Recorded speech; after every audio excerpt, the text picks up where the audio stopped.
Cisalpine Gaul is a fertile land in now northern Italy, south of the Alps. The region was inhabited by various Celtic tribes, such as the Neighbours, Boii, and Senons.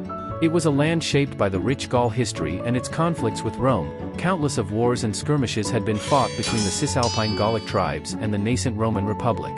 In the year of 49 BC, however, Cisalpine Gaul is a region under Roman rule. One morning, messengers arrived in a Gallic village. The villagers paused their labors, curiosity piqued by the rare visit. At the center of the village, beneath the sacred oak that served as a gathering place, the messengers unfurled a scroll emblazoned with the seal of Julius Caesar. By decree of the Lex Ratiae, all free inhabitants of Cisalpine Gaul are granted Roman citizenship, with all the rights and privileges therein. What does this mean for our people?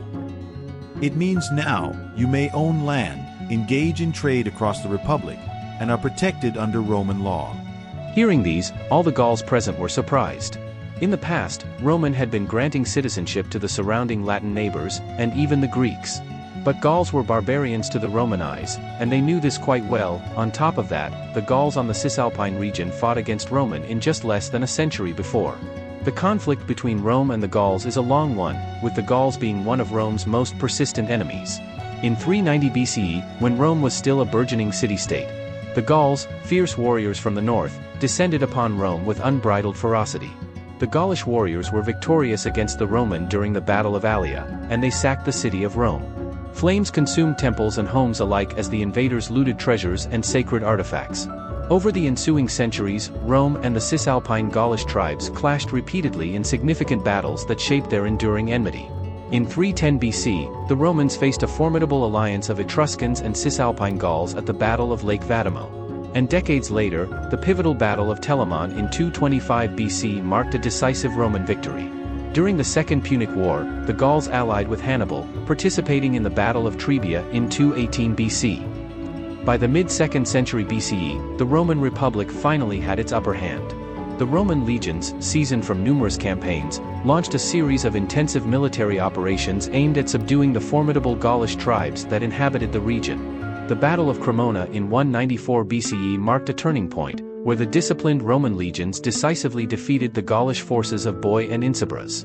Following these victories, the Romans established firm governance over the region, setting up colonies and building infrastructure across Cisalpine Gaul.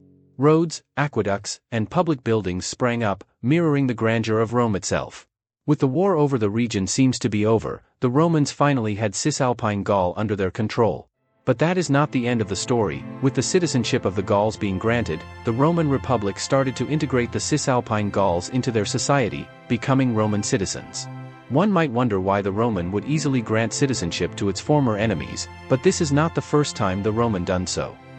Granting Roman citizenship to the inhabitants of Cisalpine Gaul was of course not a purely benevolent act, but a calculated move by Julius Caesar to use the region as a staging area for his subsequent Transalpine Gauls campaign and his ongoing struggle with Pompey. However, historically, Rome had already employed similar policies to integrate conquered peoples, recognizing the mutual benefits of such inclusivity. For example, the Latin rights were extended to its former Latin rival tribes like the Hernici and the Volsci, enabling their full participation in Roman political and economic life. Rome granted citizenship to the elites of Greek cities such as Massalia and Neapolis. One of the foremost benefits of open citizenship to Cisalpine Gaul was the enhancement of military strength. Romanized Gauls, now citizens, were more likely to display loyalty to Rome, serving in the legions and local militias. This bolstered Rome's military presence in the region, making it easier to defend against external threats and suppress internal dissent. By drawing on historical precedents and strategically integrating conquered peoples, Rome not only strengthened its military and economic standing but also fostered a culturally rich and yet unified society. The 1st century CE stands as a testament to the profound impact that open Roman citizenship had on both individuals and the empire at large.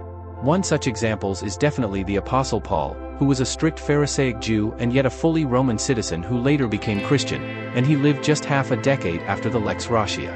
Another notable figure was Juba II the Berber, originally from Mauritania, who obtained his Roman citizenship and became a celebrated client king and scholar. He is said to be one of Rome's best educated citizens, and by age 20 he wrote one of his first works entitled Roman Archaeology. Philip the Arab, originating from the region of Arabia Petrea, rose to become emperor, demonstrating the opportunities available to those outside traditional Roman ethnic lines. The historian Tacitus, born in what is now modern-day Spain, utilized his citizenship to document the complexities of Roman society with unparalleled insight. These individuals illustrate how open Roman citizenship allowed talented and diverse members of conquered tribes to play pivotal roles in shaping the empire's cultural, political, and intellectual landscape. The successful implementation of the citizenship policies, such as the Lex Ratiae, indeed set Romans aside from other civilizations, including the Greeks that the Romans learned the concept of citizenship from. For instance, in contrast to Roman practices, Greek city-states typically restricted citizenship to native-born males and excluded women and slaves entirely, and it oftentimes was tied to the city-state. Romans indeed saw the benefits of this lenient citizenship, and they were not afraid to grant it to those who embraced Roman culture and loyalty to the Republic.